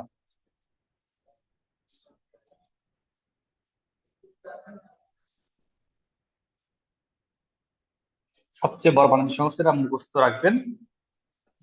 দেশ কয়টি? 27টি, এটা মনে রাখবেন। সবচেয়ে সংস্থা প্লাস জোট, সবচেয়ে বড় জোট। আচ্ছা, মনে রাখবেন 1957 সালে রোম রোমে মানে ইতালির রাজধানী রোমে একটা কমিটি গঠন হয়, সেটার নাম হচ্ছে ইইসি। ফুল মিনিং হচ্ছে European Economic Committee. European Economic Committee. Okay, 1957 সালে। এটা গুরুত্বপূর্ণ। এখান থেকে জাতিসংঘ সৃষ্টি শুরু। এরপরে একটা চুক্তি হয়, নাম হচ্ছে ম্যাস্ট্রিক্ট চুক্তি। খুব গুরুত্বপূর্ণ, এটা মনে রাখবেন। 1992 সালে কার্যকর হয়, 1993 সালে। খুব গুরুত্বপূর্ণ। এইটার ফলেই ইইউ গঠিত হয়। এই প্রশ্ন হয়, ইউরোপীয় ইউনিয়ন গঠিত হয় কোন চুক্তির মাধ্যমে? অ্যান্সার হবে কি, ম্যাস্ট্রিক্ট চুক্তির মাধ্যমে। এভাবে লিসবন চুক্তি মনে রাখবেন। লিসবন চুক্তিটা হয় 2007 সালে, যেটার মাধ্যমে একটা নীতিমালা গঠন করা হয়, যে নীতিমালাই হচ্ছে ইউরোপিয়ান ইউনিয়নের সাংবিধানিক ভিত্তি। ঠিক আছে, এটা মনে রাখবেন। তাহলে ইইসি কবে হয়? 57-তে। ম্যাস্ট্রিক্ট চুক্তি কত? 92। লিসবন চুক্তি 2007। এই কয়টা হচ্ছে ইউরোপিয়ান ইউনিয়নের মূল চুক্তিগুলা। খুব ভালো করে মনে রাখবেন। 27টা দেশ মনে রাখবেন। আর মনে রাখবেন কিছু কিছু কমন দেশ যাদেরকে দেখলে মনে হয় এরা ইউরোপিয়ান ইউনিয়নের সদস্য, কিন্তু আসলে সদস্য না। কিন্তু সুইজারল্যান্ড, ও কিন্তু ইউরোপিয়ান ইউনিয়নের সদস্য না। প্রশ্ন আসতে পারে, নিচে কোনটি ইউরোপিয়ান ইউনিয়নের সদস্য? তাহলে সেটা হচ্ছে, মনে রাখবেন, আর সদস্য নয় কোনটি? সুইজারল্যান্ড। আর ইউরোপীয় ইউনিয়নের 27টা দেশ, এই 27টা দেশের নাম একদম মনে রাখবেন, ভালো করে মুখস্থ করে ফেলবেন। নেট থেকে নিয়ে পড়ে ফেলতে পারেন, আমি এখানে লিখে দিতে পারি, লিখে দিলে আসলে লেখার দরকার নেই। আপনার নেট থেকে 27টা দেশের নাম ভালো করে মুখস্থ করে ফেলবেন, তাহলেই হবে। এখানে আরেকটা জিনিস পড়বেন, সেটা হচ্ছে সদর দপ্তর। সদর দপ্তর কোথায়? সদর দপ্তর হচ্ছে আপনার ব্রাসেলস। ব্রাসেলস। ঠিক আছে, আর কিছু পড়ার এখান থেকে প্রয়োজন নাই।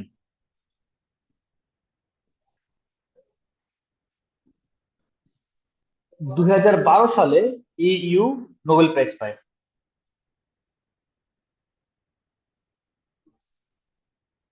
এখান থেকে আপনি আরেকটা কথা হচ্ছে ব্রেক্সিট। বলতো ব্রেক্সিট কি বলেন তো? ব্রেক্সিট কি? কে কে বলতে পারবেন, দেখি বলতে পারেন কিনা। ব্রেক্সিট কি? আচ্ছা রূপু, 7 নাকি না 7-এ প্রতিষ্ঠা হয় আর 9-এ কার্যকর হয়।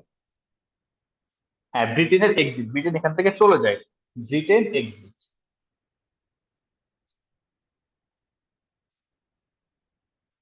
ব্রিটেন এক্সিট কত সালে হয়? 2020 সাল। কয় তারিখ? 31 জানুয়ারি। এটা ইম্পর্টেন্ট তারিখ, মনে রাখবেন এটা। খুব গুরুত্বপূর্ণ। কত সালে কত তারিখে ইউরোপিয়ান ইউনিয়ন থেকে ইয়ার চলে যায়, এটা খুব গুরুত্বপূর্ণ, মনে রাখবেন। এখান থেকে আর কিছু পড়ার করার দোকান নেই। যদি কোনো কারণে দেশ চেঞ্জ হয় বা এরকম, এটা আপনারা পরীক্ষার আগে একবার চোখ বুলিয়ে নেবেন। এখন সদস্য কয়টি এটা মনে রাখার কোনো প্রয়োজন নেই, জাস্ট পরীক্ষার আগে চোখ বুলিয়ে নেবেন। প্রত্যেকটা সংস্থার সদস্যগুলো আপনারা দেখে নেবেন এখান থেকে। ইউরোপিয়ান ইউনিয়ন কমিশনের ব্রাসেলস, এই একটা পাবেন, বাকিটা লাগবে না। বা বাকিটা লাগবে না। ইউরোপিয়ান ইউনিয়নের কাঠামো, এত কিছু করার কোনো প্রয়োজন নেই, শুধু এটা মনে রাখবেন কাউন্সিল, এটা করবেন, আর কিছু প্রয়োজন নেই। শুধু তথ্য কোথায়? ব্রাসেলস। তত কমায় পড়া যায়, বুঝছেন, এত ডিটেলে পড়ার প্রয়োজন নেই। ব্রেক্সিট পড়াইছি কত সালে? 31 জানুয়ারি 2020 সাল। এটা পড়ার প্রয়োজন নেই। ইসিবি, ইউরোপিয়ান সেন্ট্রাল ব্যাংক, এটা এটার একটু পড়াশোনা আছে, এটা আমি একটু বলি। এই ব্যাংকটা প্রতিষ্ঠিত হয় 1998 সালে। কোথায় হয়? জার্মানির ফ্রাঙ্কফুর্টে। মনে রাখবেন, একদম মুখস্থ করে ফেলেন এখনই। জার্মানির ফ্রাঙ্কফুর্টে 1998 সালে। 1999 সালের 1 জানুয়ারি, 1 জানুয়ারি হচ্ছে আপনার ইউরো মুদ্রা চালু হয়, খুব ইম্পর্টেন্ট, খুব গুরুত্বপূর্ণ, মনে রাখবেন এটা।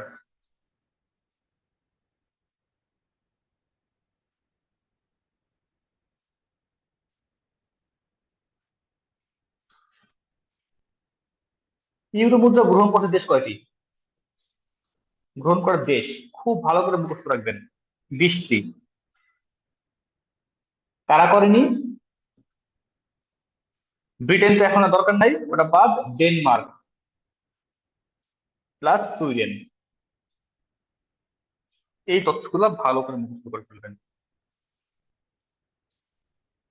আর একটা জিনিস মনে রাখেন, যে এটা একটা জার্নাল, জার্নালের নাম হচ্ছে ইউরো মানি, লন্ডনের। শেষ। ওকে। জার্মানির ফ্রাঙ্কফুর্টে ব্যাংকটা প্রতিষ্ঠিত 98 সালে। ইউরো মুদ্রা চালু হয় 99 সালে। গ্রহণ করছে 20টা দেশ। গ্রহণ করেনি কারা? ডেনমার্ক আর সুইডেন। শেষ। আর কিছু করার প্রয়োজন নেই। আশা করি আপনারা বুঝতে পারছেন।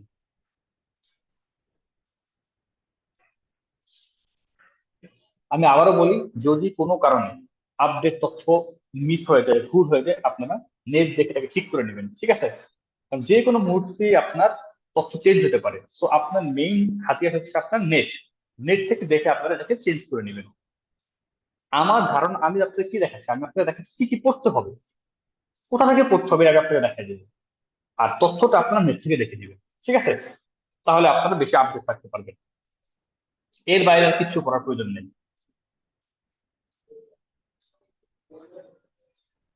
G7 খুব গুরুত্বপূর্ণ, এখান থেকে প্রশ্ন হবে, খুব গুরুত্বপূর্ণ। 3 স্টার। G7 দেশগুলো কি বলুন তো? দেখি তো আপনারা নেটে, আপনারা বলুন তো এখানে যারা চ্যাট বক্সে আছেন, দেশগুলোর নাম বলুন তো। একজন একটা করে দেশের নাম বলেন। দেশগুলোর নাম বলেন, একজন একটা করে বলেন। G7 সাতটা দেশের নাম। US, good. তারপরে? ও, এই তো আপনারা সবাই জানেন G7 সম্পর্কে। কত সালে হয়? 1975 সালে। মনে রাখবেন এটা।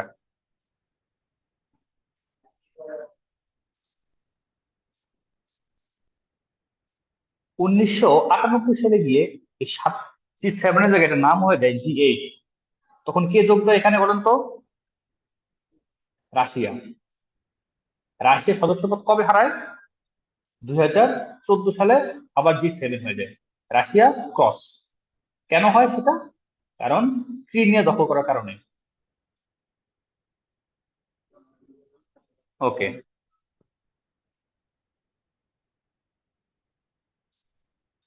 আর কি?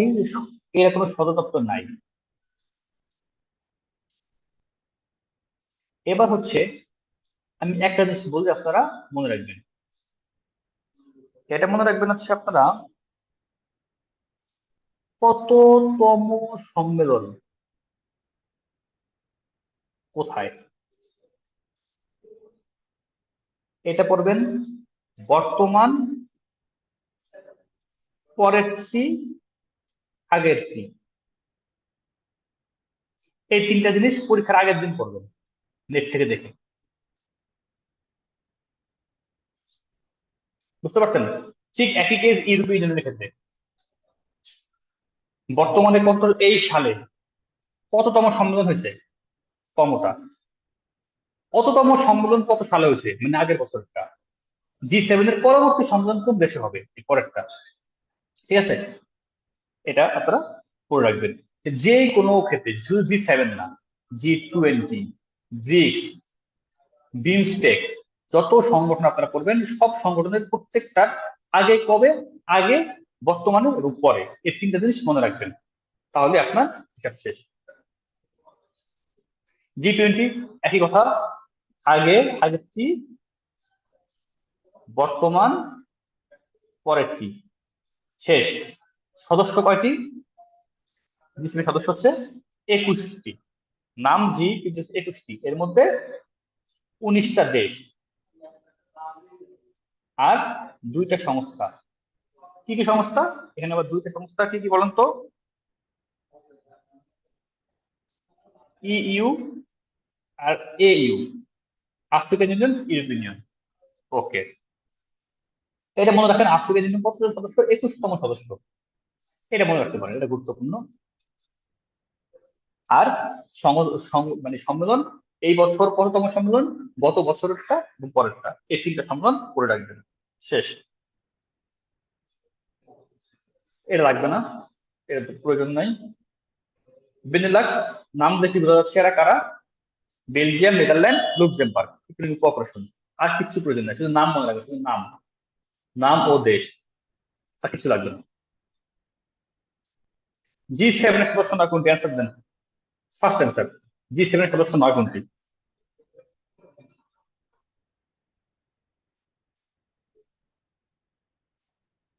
ওকে, এবার আমরা চলে যাই। ঠিক, এবার অ্যান্সার গুলা, বিগত বছরের প্রশ্নগুলা দেখেন। ইউরোপীয় ইউনিয়নের কেন্দ্রীয় ব্যাংক কোথায় অবস্থিত? দেখেন, অ্যান্সার আমি বলবো না, আপনারা বলবেন। অ্যান্সার, কেন্দ্রীয় ব্যাংক কোথায়? ফ্রাঙ্কফুর্টে। চান কত সালে? 98 সালে। 22 সালে কোথায় অনুষ্ঠিত হয় এটা দরকার নাই, পরীক্ষার আগে থেকে আপনারা পড়ে নিবেন। কোনটি ইউরোপিয়ান ইউনিয়নের সদস্য নয়? ওই দেশ দেখতে বলছি, দেখে নিবেন। ওয়ার্ল্ড ইকোনমিক ফোরামে বার্ষিক অধিবেশন কোথায় অনুষ্ঠিত হয়? ওয়ার্ল্ড ইকোনমিক ফোরামের বাৎসরিক সম্মেলন কোথায় হয় বলেন তো? এটা কে বলতে পারবেন? হ্যাঁ, দাভোসে হয় এটা, হ্যাঁ। জুরিখ না ভাই, এটা দাভোস, দাভোস হবে। এটা একটু পড়ে রাখবেন সবাই, দাভোস।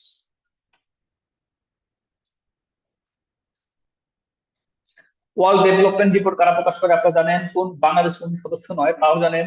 ব্রিটেনের হিসেবে অন্তর্ভুক্ত কোনটি তাও জানেন। মুদ্রা তবে কত সালে গঠিত হয়? 44 সাল, তাও জানেন। 2018 সালে G7, 14 সালে কোন দেশ যুক্ত ছিল? ওইটা 18 সালে, এখন ইম্পর্টেন্ট না। 24 সালে যেটা হবে সেটা ইম্পর্টেন্ট হবে। যুক্তরাষ্ট্র রপ্তানি বাণিজ্যিক বৃহত্তম বাজার কোথায়? যুক্তরাষ্ট্র এইগুলো এই টপিকের পড়া না, এটা বাদ দিই। বিশ্ব বাংলা সংসদে কোন সংস্থাটি স্বল্প আয়ের দেশ পড়াইছি? IMF এর সদস্য কোথায় পড়াইছি? দেখেন, শেষ। যা পড়াবো, যা লিখে দিচ্ছি আজকে, এই সংস্থাগুলো, এর বাইরে আপনার একটা পয়েন্ট পড়ার কোনো প্রয়োজন নেই। ঠিক আছে, শুধু এইটুকু পড়েন, যা পড়েছে মুখস্থ, এইটুকু মুখস্থ করেন। আশা করি আপনাদের এই আজকের যে সিলেবাস, এর বাইরে থেকে সর্বোচ্চ 2টা প্রশ্ন আসবে। আবার বলে দিই, বেশি আশা করে লাভ নেই। এখান থেকে সর্বোচ্চ 2টা প্রশ্ন হবে। লিখে দিই সর্বোচ্চ দুটা প্রশ্ন, সর্বোচ্চ দুইটা, আর সর্বনিম্ন একটি, একটি। আর আমি বিশ্বাস করি আপনারা দুইটা হোক আর একটা হোক, আপনারা অবশ্যই এটাতে একমত, আপনারা শিওর। কারণ যা বলছি এর বাইরে আর একটা ওয়ার্ডও আসবে না। ঠিক আছে? তো ভাই আমরা আজকের হ্যান্ড ক্লাস, রেজ নেই ভাই কিছু। ওকে, কে কিছু হ্যান্ড নেই তাহলে? আচ্ছা, আপনারা যদি লাইভে ভাইয়ের সাথে ডিরেক্টলি কথা বলতে চান তাহলে হচ্ছে আপনার হ্যান্ড রেজ অপশনটা অন করা আছে, আপনারা হ্যান্ড রেজ করেন, আমি পারমিশন দিয়ে দিচ্ছি। আর পাশাপাশি আপনারা চাইলে চ্যাট বক্সেও কোশ্চেন করতে পারেন ভাইয়াকে।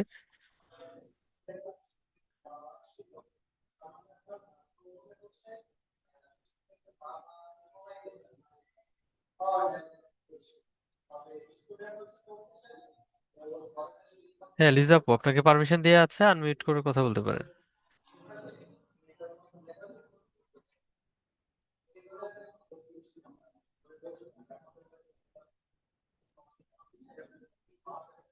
লিজা আপু কি শুনতে পাচ্ছেন?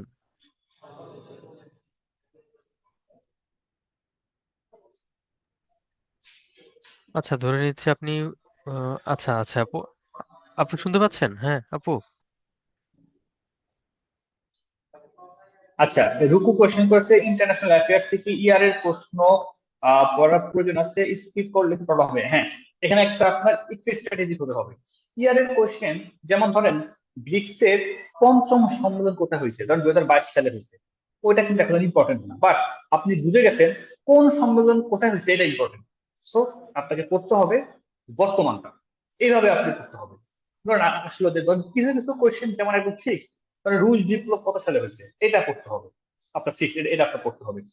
প্রথম বিশ্বযুদ্ধ কবে শেষ হয়েছে, এটা গুরুত্বপূর্ণ প্রশ্ন। তো এই ধরনের ইয়ার কোশ্চেন করবেন, বাট যে ইয়ার কোশ্চেন গুলা প্রতি বছরই চেঞ্জ হচ্ছে, এগুলো আপনার করার প্রয়োজন নাই।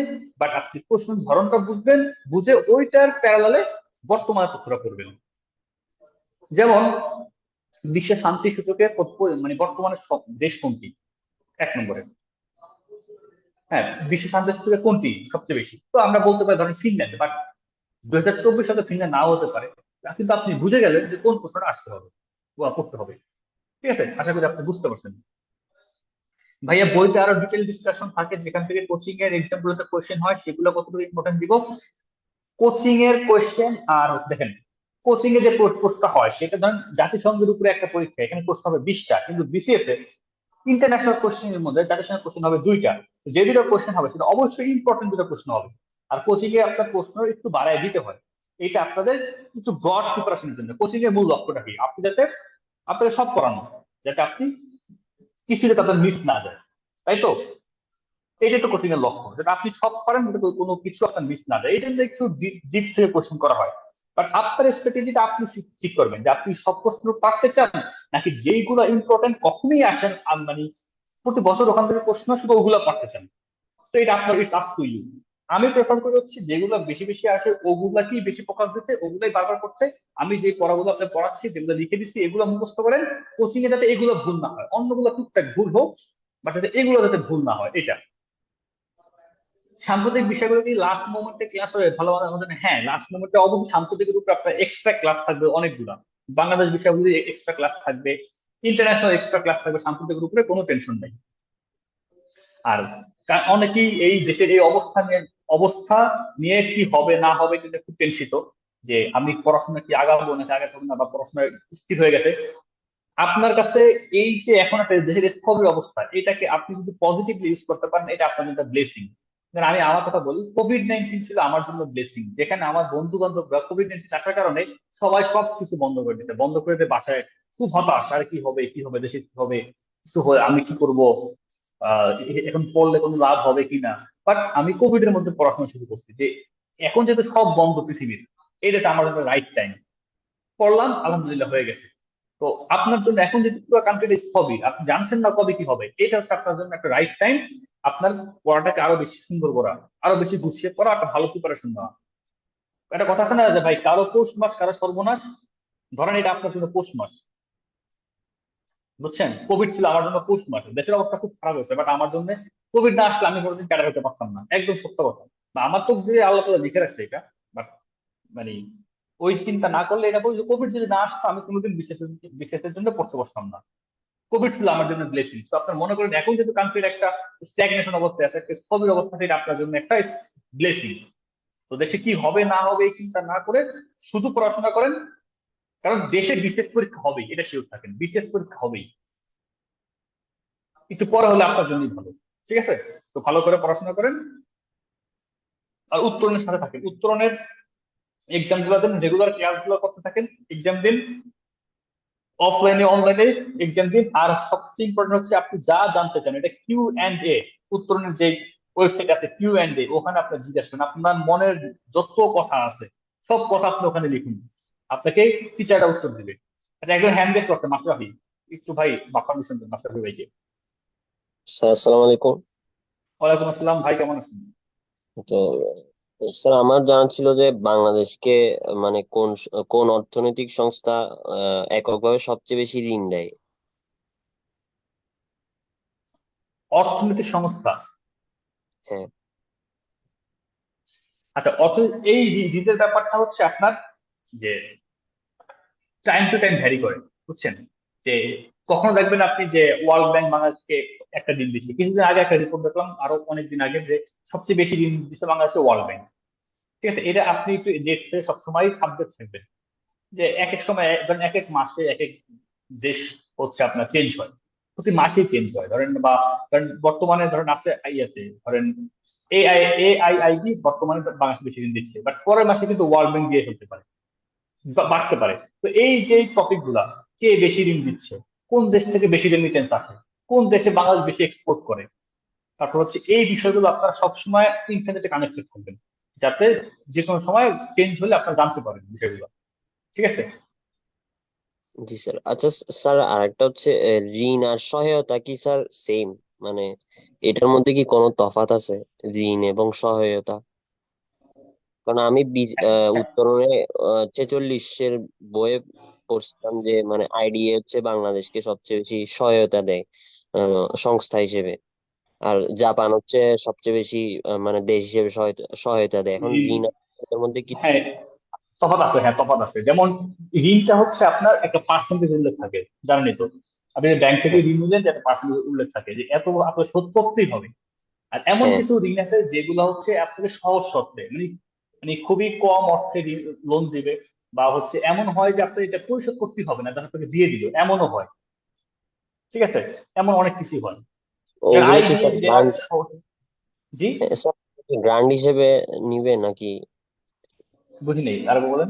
ঋণ হিসেবে দেয়? মানে আপনি যেটা বললেন যে সহায়তাটা, আহ, যেটা ঋণ মানে সুদ দিতে হচ্ছে না বা আমাকে ঋণ পরিশোধ করতে করতে হচ্ছে না, ওটা কি গ্র্যান্ড হিসেবে দেয় আমাদের মতো দেশদেরকে, দেশগুলা? হ্যাঁ, দিতে পারে। ওকে স্যার, আসসালামু আলাইকুম। ওকে।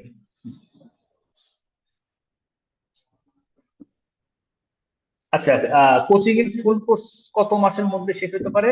বিসিএস এর আগে কি রিভাইজ করার সুযোগ পাবো? হ্যাঁ, আপনি রূপু আপু, আপনি অবশ্যই রিভাইজ করার সুযোগ পাবেন। আপনাদের প্রত্যেকটা সাবজেক্ট আবার রিভিশন ক্লাস হবে, আপনি সাম্প্রতিক ক্লাস হবে, তো কোনো টেনশন নাই, রিভাইজ করার অবশ্যই সুযোগ পাবেন। ওইভাবেই কোচিং এর কোর্স সাজানো হবে। লিজা আপু, আপনাকে পারমিশন দেয়া আছে, আপনি কথা বলতে পারেন। আসসালামু আলাইকুম ভাইয়া। ভাইয়া আমি হচ্ছে যে চ্যাট বক্সে কোনো কিছু জানার জন্য মেসেজ দিলে এটা কি আপনার ওখানে শো হচ্ছে কিনা এটা বুঝতেছি না আর কি। হ্যাঁ, এই যে আমি ওই যে আমি যত অ্যান্সার দিচ্ছি সব তো চ্যাট বক্স থেকে দিচ্ছি অ্যান্সার। এই যে রূপু আপুর মেসেজ রিপ্লাই দিলাম, তারপরে রিপ্লাই দিলাম কার, শুভ রয় ভাই রিপ্লাই দিলাম, এটাই তো। ভাইয়া মেসেজ দিয়েছিলাম তো অনেকক্ষণ আগে, এই জন্য আচ্ছা, আপনি আচ্ছা, এখন আপনি চাইলে আরেকবার একটু লিখতে পারেন, সমস্যা নেই, আমরা দেখে আপনি নিচ্ছি। লিখেন, আপনি লিখেন, আমি আবার রিপ্লাই দিচ্ছি। আচ্ছা ভাই, ঠিক আছে। ওকে। স্যার, রিটেন বেসিক কোর্সে কি ইংলিশ ফ্রি হ্যান্ড রাইটিং ভালো হবে? বেসিক কোর্সে অবশ্যই এই যে ইংলিশ ফ্রি হ্যান্ড রাইটিং, তারপর হচ্ছে ট্রান্সলেশন, এগুলোর উপরে ক্লাস থাকবে ইনশাল্লাহ। কোচিং এর ফুল কোর্স গেল। ভাইয়া উত্তরণের এক্সাম 50 বা 70% নাম্বার আসে, তাহলে আপনি শিওর টিকে গেছেন। উত্তরণে যদি আপনি 50% মার্ক পান, আপনি শিওর টিকছেন ভাই, আপনি টেনশন করেন না। 30-এ 20 বা 22, এর বেশি আসে না। 30-এ আপনার 20-22 কমে আপনি কত, আপনি হিসেব করবেন যে কত পার্সেন্ট মার্ক পেয়েছেন এখানে। 20-22 আপনি কত পার্সেন্ট মার্ক পেয়েছেন? 60%-এর বেশি মার্ক পেয়েছেন, দেখেন তো 60% আপনার লাগবেও না। মামুন ভাই, আপনি খুব ভালো পজিশন আছেন, টেনশন নিয়েন না।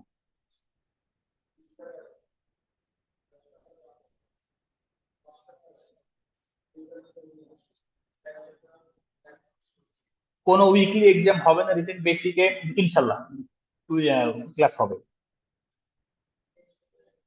আপনারা হচ্ছে এই যে এই সবুজ ভাই, আপনি মামুন ভাই ফোন নাম্বারটা আবার দিয়ে দেন।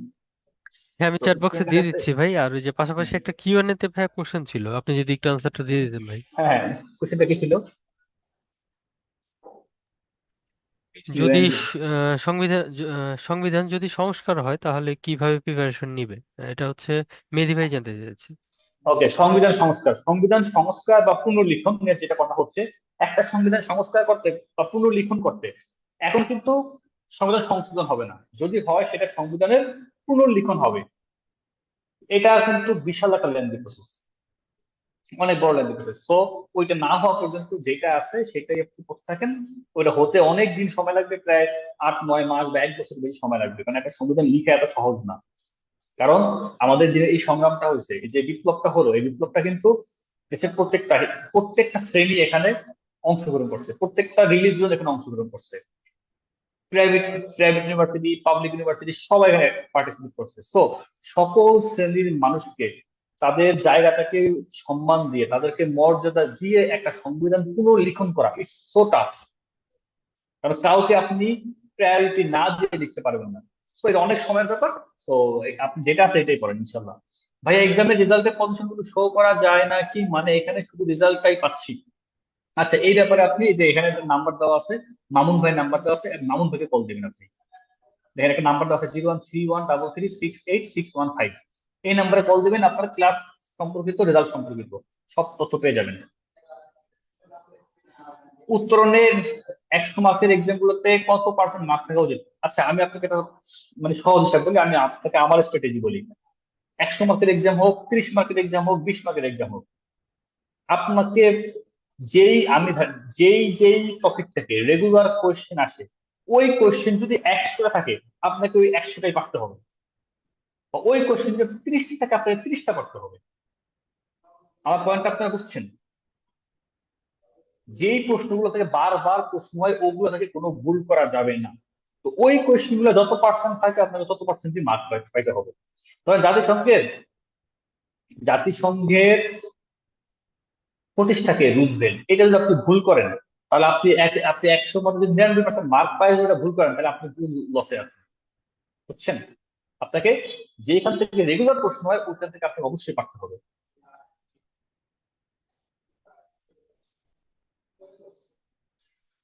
আচ্ছা, আপনার যত দাবি আছে ওই দাবিগুলো জানাবেন অবশ্যই মামুন ভাইকে, ওই ফোন নাম্বার দেওয়া আছে, মামুন ভাইকে ফোন দিবেন, সব দাবি আপনার সে বলবে। ওকে, ঠিক আছে, তাহলে আজকের মতো আমরা ক্লাস এখানে শেষ করি। ইনশাল্লাহ আমি আমি আপনাদেরকে আমি আবার এক্সপ্লেন করি, যা যা লিখে দিয়েছি এই পড়াগুলোই পড়েন, বারবার পড়েন, বারবার পরীক্ষা দেন। এর বাইরে আপনার এই সমস্ত থেকে আর একটা ওয়ার্ড আপনার পড়া লাগবে না। শুধু পরীক্ষার আগে সম্মেলন গুলার, আগের সম্মেলন, বর্তমান সম্মেলন এবং পরের সম্মেলন, এই 3টা সম্মেলন, সাল এবং কততম সম্মেলন, সম্মেলনটা কোথায় হয়েছে, এগুলো তো জেনে নেবেন। ঠিক আছে? তো কোথাও হয়েছে বা হবে, তাহলে আপনার এই সমস্ত থেকে পড়া শেষ। আমি যে স্কেলে আপনার সংস্থা পড়াইছি, তার মানে যত সংস্থা আপনার সামনে পড়বেন, সব সংস্থাগুলো ঠিক একই স্কেলে পড়বেন, তাহলে আপনার মোটামুটি সব সংস্থাগুলো কাভার হয়ে যাবে ইনশাল্লাহ। তো দেখা হবে নেক্সট কোনো ক্লাসে, সে পর্যন্ত ভালো থাকুন, সুস্থ থাকুন। আসসালামু আলাইকুম। জি ভাই, আপনাকে অসংখ্য ধন্যবাদ জানাচ্ছি চমৎকার একটি ক্লাসের জন্য।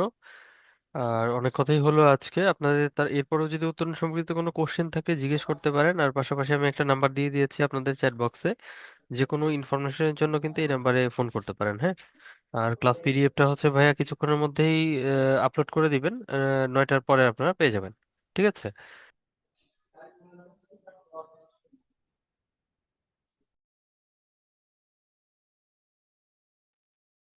আচ্ছা, আমি একটা ইভ্যালুয়েশন পোল লঞ্চ করে দিচ্ছি আপনাদের উদ্দেশ্যে। কাইন্ডলি আজকের ক্লাস সম্পর্কিত আপনাদের মতামতটা জানিয়ে দেবেন।